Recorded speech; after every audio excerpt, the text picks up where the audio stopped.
तो नौकरी जंक्शन पर आपका हार्दिक स्वागत।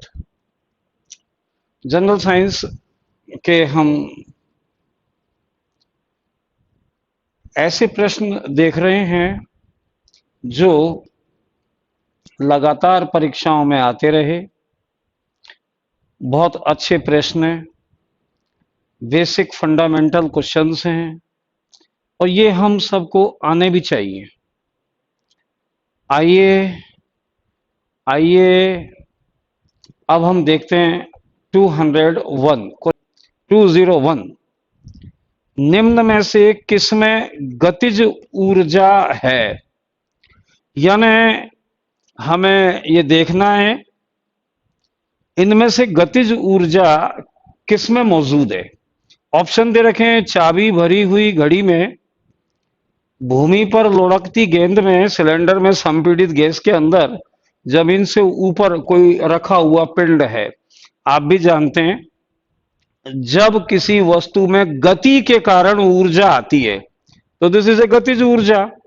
अब आपको मालूम है भूमि पर जब गेंद लुढ़क रही है तो सीधी सी बात है कि उसकी गति में परिवर्तन हो रहा है। तो करेक्ट आंसर हुआ बी, भूमि पर लुढ़कती गेंद। नेक्स्ट क्वेश्चन 202 नाभिकीय रिएक्टर या परमाणु भट्टी आप मान लीजिए। नाभिकीय रिएक्टर या परमाणु भट्टी में नाभिकीय ऊर्जा का रूपांतरण होता है। अब हमें यह देखना है कि परमाणु भट्टी नाभिकीय ऊर्जा को किस में बदलती है। आपके सामने ऑप्शन दिए गए। परमाणु भट्टी जहां नाभिकीय विखंडन होता है तो वो जो ऊर्जा है उसका रूपांतरण किस में होगा, नाभिकीय ऊर्जा का रूपांतरण किस में होगा। तो आप भी जानते हैं परमाणु भट्टी में जब विखंडन होता है तो बहुत ज्यादा ऊष्मा उत्पन्न होती है, ऊष्मा। तो इसका आंसर होगा ए, ऊष्मा में। नाभिकीय रिएक्टर नाभिकीय ऊर्जा को ऊष्मा में बदल देते हैं। 203 क्वेश्चन नंबर आपके सामने, किसी वस्तु का भार। अब आप देखिए किसी भी वस्तु का भार कहां लाइन आ रही है, चार, इनमें देखना है आपको कहां सही रहेगी हमारी पंक्ति। आप भी जानते हैं किसी भी वस्तु का भार जहां जी का मान ज्यादा है वहां भार ज्यादा होगा और जी का मान कम है तो भार कम होगा। जी का मतलब आप समझ रहे होंगे, गुरुत्वीय त्वरण जो पृथ्वी पर 9.8 मीटर प्रति सेकंड स्क्वायर होता है। तो जी का मान ज्यादा कहां होता है, आप सब इस बात को जानते होंगे भली भांति कि ध्रुवों पर। तो ध्रुवों पर जी का मान ज्यादा होता है, इसीलिए ध्रुवों पर किसी भी वस्तु का भार अधिकतम होता है। तो करेक्ट आंसर लगा बेटा और शाबाश, ए ध्रुवों पर अधिकतम होगा। ओके 204 मैं आपका पुनः सभी का एक बार स्वागत कर दूं। चूंकि मैं आपको देख नहीं पा रहा हूं आज स्क्रीन पर, कोई प्रॉब्लम है टेक्निकल, लेकिन आप सभी का स्वागत है। जब कोई लिफ्ट एक समान त्वरण से नीचे आती है तो मनुष्य का भार होगा, चूंकि समान त्वरण है। त्वरण आप जानते हैं, त्वरण आपको पता है वस्तु के वेग में परिवर्तन की दर त्वरण है। जब समान त्वरण है तो वेग भी समान रहेगा, तो ऐसे में मनुष्य का भार भी लगभग एक समान रहेगा। नेक्स्ट क्वेश्चन देखें 205 आपके सामने। ये तो वही प्रश्न आ गया जिसकी आप चर्चा भी कर रहे थे। वस्तु के वेग में परिवर्तन की दर को कहते हैं, वस्तु के वेग में परिवर्तन की दर को क्या कहते हैं। किसी भी वस्तु के वेग में परिवर्तन की दर को क्या कहते हैं। ऑप्शन दिए गए, संवेग, आवेग, त्वरण, वेग।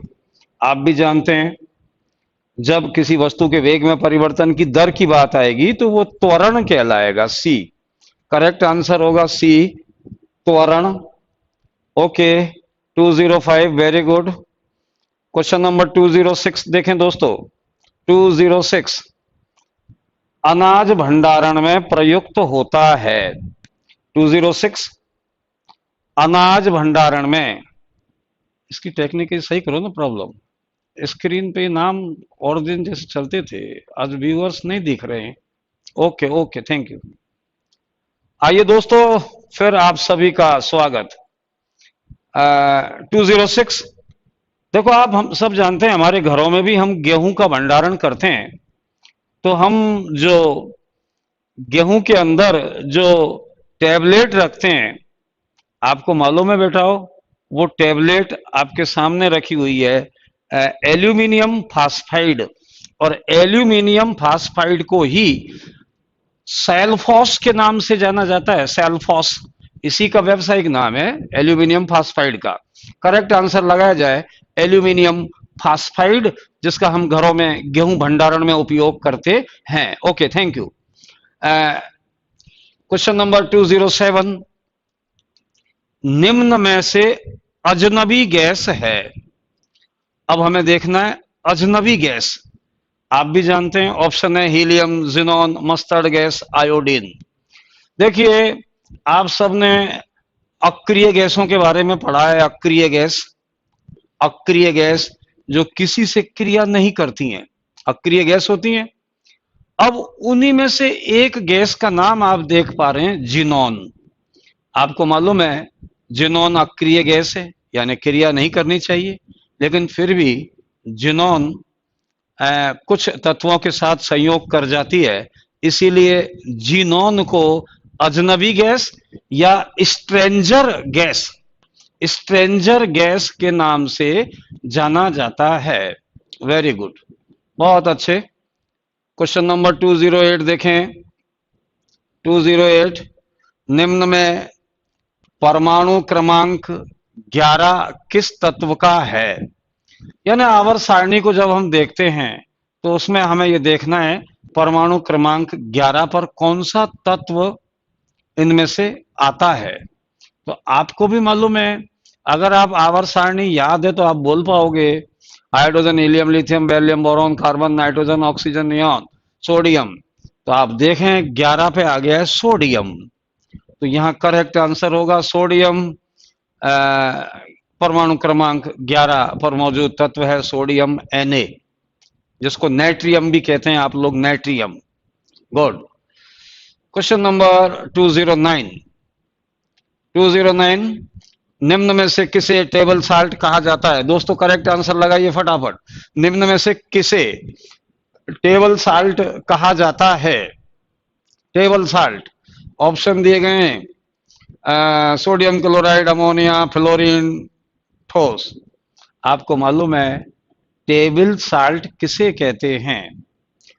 टेबल साल्ट नमक को कहते हैं। नमक, जिसे हम टेबल साल्ट के नाम से जानते हैं, और उसका नाम यहां लिखा हुआ है सोडियम क्लोराइड। यह भी ध्यान रखना, सोडियम क्लोराइड को रॉक साल्ट भी कहते हैं। Rock salt, table salt, rock salt. Okay, sodium chloride, नमक। Thank you. क्वेश्चन नंबर 210 पर हम चलें। 210, ताजा फूलों का रंग उड़ाने वाली गैस है। कौन सी गैस ताजा फूलों का रंग उड़ा देती है?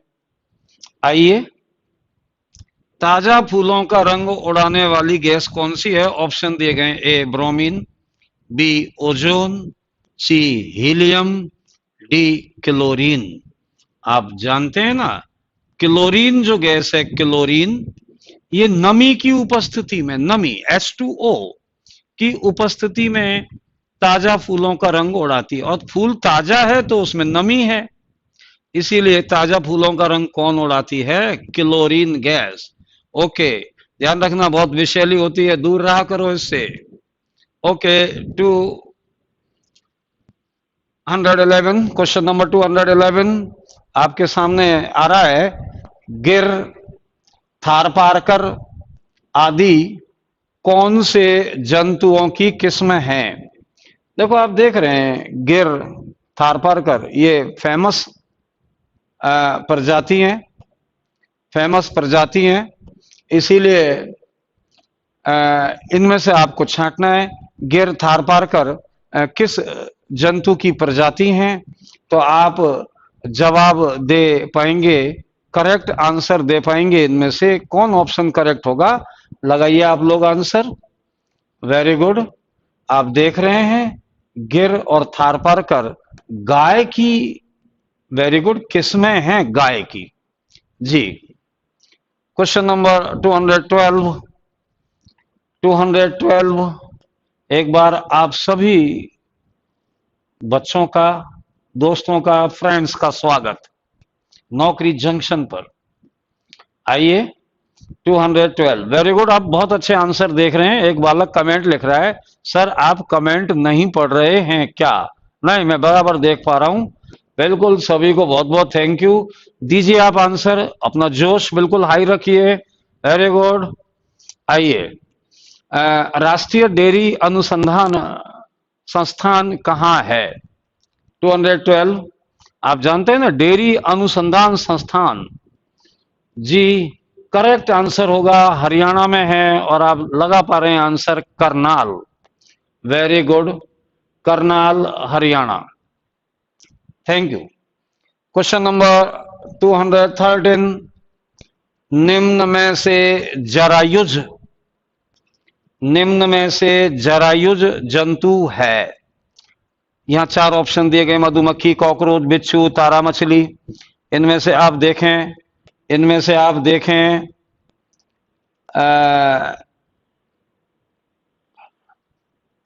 इनमें से आप देखें 213 पर, निम्न में से जरायुज जंतु है। आप जानते हैं बेटाओ, मधुमक्खी अंडज है, कॉकरोच अंडज है, वेरी गुड, तारा मछली अंडज है, लेकिन बिच्छू, ऑप्शन लगाया जाए सी। वेरी गुड, वेरी गुड, सी, बिच्छू। हाँ, मैं देख पा रहा हूं 8:30 बज चुके हैं इस समय शाम के, और एक बालक कमेंट कर रहा है, सर दूध राबड़ी खा लो, बहुत दे ईश्वर आपको। और बेटा पढ़ाई पे भी ध्यान रखिए, आंसर लगाइए आप, दूध राबड़ी मत लिखिए। Okay, thank you, good boy. जी। 214। जनसंख्या नियंत्रण में काम आने वाली कॉपर्टी, जो महिलाओं के यूज में आती है, आप जानते हैं कॉपर्टी। जनसंख्या नियंत्रण में काम आने वाली कॉपर्टी किससे बनी होती है? आप भी जानते हैं, ऑप्शन दिए गए, रबर, बेकेलाइट, तांबा, इनमें से कोई नहीं। आपको मालूम है, जो कॉपर्टी है, जो महिलाओं में गर्भ निरोधक के रूप में काम करती है, और वो कॉपर्टी नाम से ही दिख रहा है आपको, कॉपर। कॉपर माने बेटा हो तांबा, तो कॉपर्टी यानी तांबे की बनी होती है। ओके, आंसर होगा, शाबाश, वेरी गुड। विजेंद्र मीना लिख रहे हैं रबड़ से, बेटा नाम है कॉपर्टी, कॉपर्टी है तो कॉपर ही तो होगा, तांबा। Okay, next.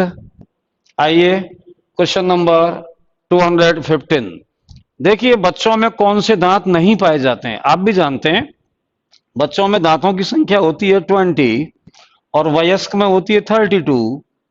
आप जानते हैं दांत चार तरह के होते हैं, आपने पढ़े थे, कृतनक, रदनक, अग्र चवर्णक और चवर्णक।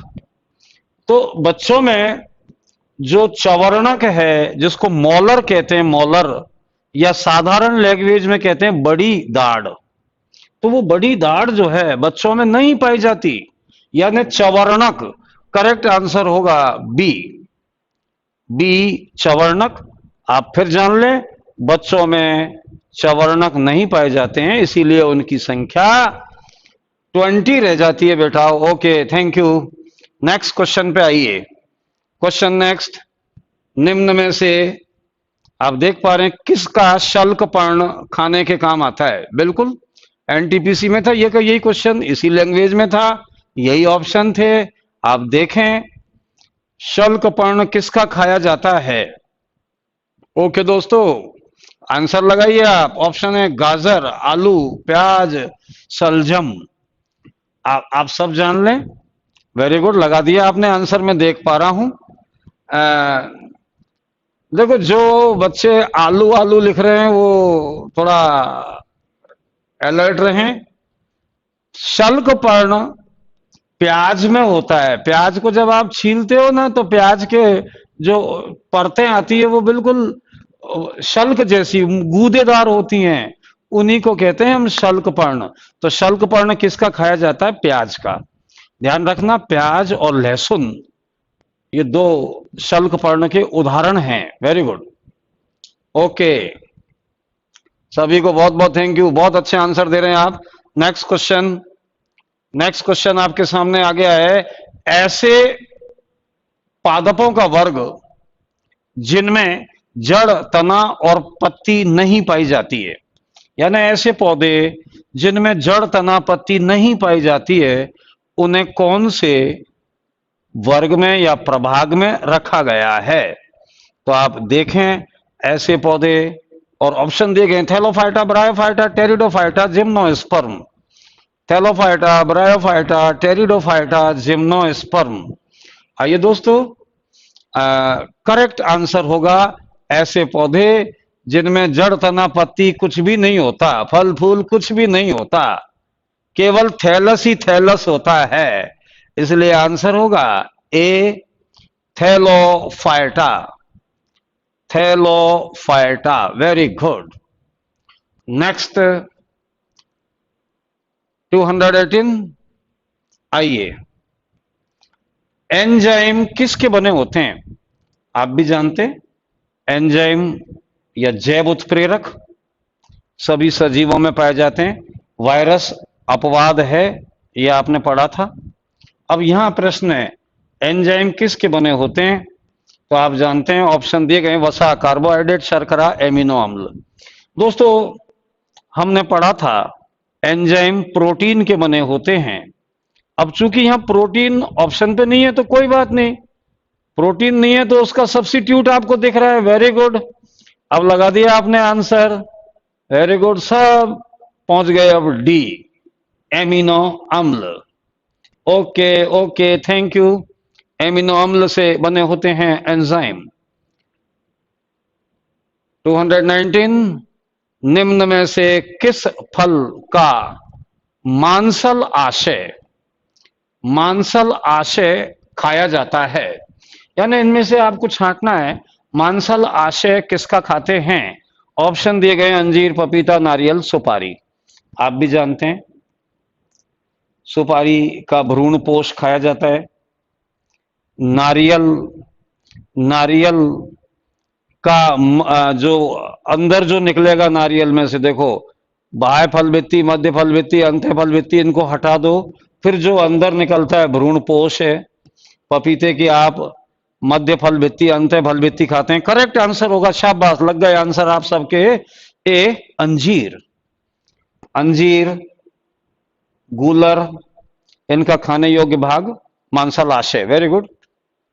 220, ताजमहल की चमक को सबसे ज्यादा नुकसान, ताजमहल की चमक को सबसे ज्यादा नुकसान पहुंचाने वाली गैस कौन सी है?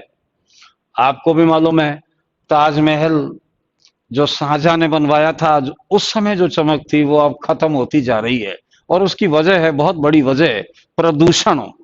आप भी जानते हैं, प्रदूषण के कारण ताजमहल अपनी चमक खो रहा है, और उसके लिए जिम्मेदार प्रमुख गैस आपको दिखाई दे रही है, सल्फर डाइऑक्साइड। ओके दोस्तों, thank you. Sulphur dioxide, SO2। जी, सल्फर डाइऑक्साइड के कारण, आप जानते हैं ना, सल्फर डाइऑक्साइड बहुत विषैली गैस है, अम्ल वर्षा के लिए रेस्पॉन्सिबल गैस भी है। ओके, आइए 221, बहुत ध्यान से देखिए। संवेग और वेग का अनुपात क्या कहलाता है? 221, संवेग और वेग का अनुपात। दोस्तों आप जान लें, संवेग और वेग की बात चलेगी। संवेग का मतलब आप समझते हैं ना, संवेग P बराबर mv, mv होता है, और वेग को लिखेंगे v। ऊपर आ गया mv, नीचे आ गया v, तो आप भी जानते हैं v से v कट जाएगा, आपको करके दिखाया जाएगा। हमारे पुराने वीडियो आप देखें, उनमें जरूर मिलेगा आपको। तो यहां आ जाएगा द्रव्यमान। वेरी गुड, करेक्ट आंसर लगाओ। संवेग और वेग का अनुपात क्या कहलाता है? टेक्नीशियन में आया था चंडीगढ़, द्रव्यमान। Okay, question number 222। निम्न में से पृष्ठीय तनाव का उदाहरण नहीं है। पृष्ठीय तनाव का उदाहरण नहीं है। आप भी जानते हैं पानी की बूंद गोल क्यों होती है? पृष्ठ तनाव के कारण। मच्छर का लार्वा पानी पर क्यों तैरता है? पृष्ठ तनाव के कारण। पृष्ठ तनाव के कारण। जीरो। सुई, अच्छा, सुई पानी पर क्यों तैरती है? पृष्ठ तनाव के कारण। Very good. तो दोस्तों, कौन नहीं है उदाहरण? तो आंसर लगाया जाए, करेक्ट आंसर जहाज का तैरना। बिल्कुल, जहाज पृष्ठ तनाव के कारण नहीं तैरता, वो तो आर्किमिडीज के सिद्धांत का पालन करता है। ओके, क्वेश्चन नंबर 223 आपके सामने स्क्रीन पर आ गया है। हीटर में प्रयुक्त तापन तंतु किसका बना होता है? बताइए आप लोग। हीटर का जो एलिमेंट होता है, हीटिंग एलिमेंट, वो किसका बना होता है? ऑप्शन दिए गए टंगस्टन, क्रोमियम, नाइक्रोम और इस्पात। आप भी जानते हैं हीटर में जो हीटिंग एलिमेंट होता है दोस्तों, बहुत सारे बच्चे टंगस्टन टंगस्टन ठोक रहे हैं, वो ध्यान दें। टंगस्टन बल्ब में होता है, ट्यूबलाइट में होता है टंगस्टन, लेकिन हीटर में होता है नाइक्रोम। Very good. और आपकी जो विद्युत इस्त्री होती है, प्रेस, वहां भी होता है नाइक्रोम। तो करेक्ट आंसर लगाओ नाइक्रोम। थैंक यू दोस्तों, बहुत अच्छा, गुड रेस्पॉन्स, बहुत हाई जोश आपका। ओके ओके, नाइक्रोम सभी का आंसर करेक्ट चल रहा है। आइए 224। हमारे घरों में बल्ब, कूलर, पंखा आदि किस क्रम में लगे होते हैं? ध्यान दीजिए, हमारे घरों में जो भी उपकरण हैं, चाहे वो फ्रिज है, चाहे मिक्सी है, चाहे आपका आरओ प्लांट है, ये सभी एक ही क्रम में लगे होते हैं। और इसे आप लगाइए समांतर क्रम। समांतर क्रम। Very good.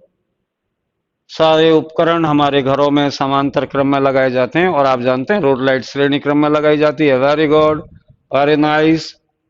आइए, बहुत ध्यान से देखिए, एनडीए में था ये क्वेश्चन। एक कैलोरी में जूल की संख्या है। शानदार, वेरी गुड। आइए, वेलकम सभी का। एक कैलोरी में जूल की संख्या बतानी है आपको।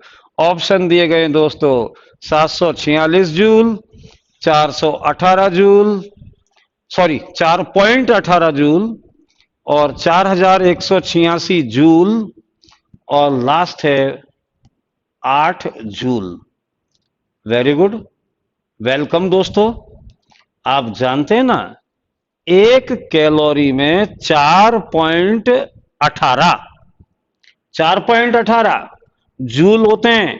बहुत से बच्चे तो 746 कर रहे हैं। अरे बेटा, हॉर्स पावर थोड़ी है जो आप 746 बोलोगे, ये कैलोरी है। 4.18 joule, 4.18 joule. Very good, okay दो, गुड। नेक्स्ट देखा जाए। एक बार फिर आपका नौकरी जंक्शन पर सभी का हार्दिक स्वागत। Very good. शिरडी वाले में आइए 226। कंप्रेस्ड नेचुरल गैस का मुख्य अवयव है। कंप्रेस्ड नेचुरल गैस का मुख्य अवयव है सीएनजी। आप लोग जानते हैं ना सीएनजी। सीएनजी का मुख्य अवयव है बिल्कुल ऑप्शन दिए गए नाइट्रोजन, अमोनिया, एथिलीन, मेथेन। तो आइए करेक्ट आंसर लगाया जाए। सीएनजी का मुख्य अवयव है मेथेन। सीएनजी में आप जानते हैं सबसे ज्यादा मात्रा में मेथेन होती है, इसीलिए सीएनजी कम प्रदूषण करती है, कम पॉल्यूशन करती है।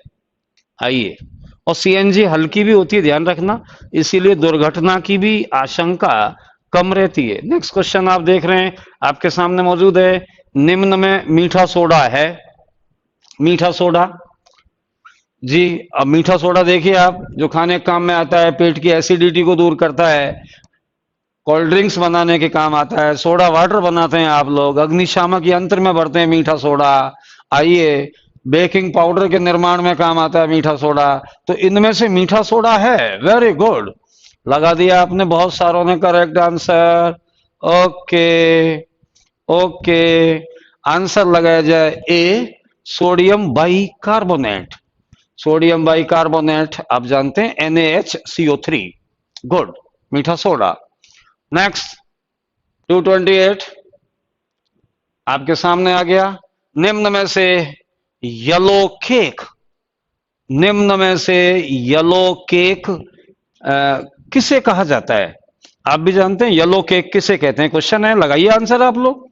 और आपके सामने ऑप्शन दिए गए, थोरियम, यूरेनियम, पायरोलूसाइट और गैलेना। ये ऑप्शन आपको दिए गए, अब आप सेलेक्ट कीजिए येलो केक कौन सा है। वेरी गुड बेटाओ, येलो केक होगा, एसएससी में आया था क्वेश्चन, ध्यान रखना आप, 10+2 में था ये question, yellow cake. Uranium, okay, uranium, thank you. Next, पारे का अयस्क, निम्न में से पारे का अयस्क है। आप भी जानते हैं पारा या मरकरी एक द्रव धातु है, क्विक सिल्वर है, क्विक सिल्वर चांदी की तरह चमकता है, इसलिए क्विक सिल्वर है। अब वो पूछ रहा है पारे का अयस्क है, लगाइए आंसर। क्वेश्चन ऑप्शन है cinnabar, galena, cryolite, pitchblende. Okay दोस्तों, लगाइए करेक्ट आंसर, निम्न में से पारे का अयस्क है। करेक्ट आंसर होगा बेटाओ, देखो एक बालक लिख रहा है पिच ब्लेंड, पिच ब्लेंड से बेटा यूरेनियम प्राप्त होता है, कैरायोलाइट से आप जानते हैं एल्यूमिनियम प्राप्त होता है, गैलेना जो आप देख रहे हैं सीसा है। तो करेक्ट आंसर होगा, शाबाश, लगा दिया आपने, सिनेबार, पारे का अयस्क बेटाओ सिनेबार, HgS, मर्क्यूरिक सल्फाइड है ये, पारे का अयस्क है सिनेबार। Okay, question number 230। 230 वह धातु जो हथेली पर पिघल जाता है, यानी ऐसा धातु बताना है जो हथेली पर पिघल जाता है। मैं समझता हूं ऊपर जो ऑप्शन दिए गए, जस्ता, फास्फोरस, गैलियम, सोना, इनमें छांटिए आप और आप देख पा रहे हैं ऐसा धातु कौन सा है, तो आपका करेक्ट आंसर होगा गैलियम। गैलियम, गैलियम क्यों होगा बेटाओ, क्योंकि आप जानते हैं गैलियम का जो गलनांक है, मेल्टिंग पॉइंट, वो 28 से 30 डिग्री होता है। अब और हमारा जो शरीर का टेम्परेचर है आपको मालूम है 37 डिग्री है, तो ऐसे में 28 डिग्री मेल्टिंग पॉइंट का गैलियम है। तो जैसे ही हम गैलियम को लेंगे तो आपको मालूम है गैलियम पिघल जाएगा, इसीलिए करेक्ट आंसर लगाया जाए गैलियम। ओके दोस्तों,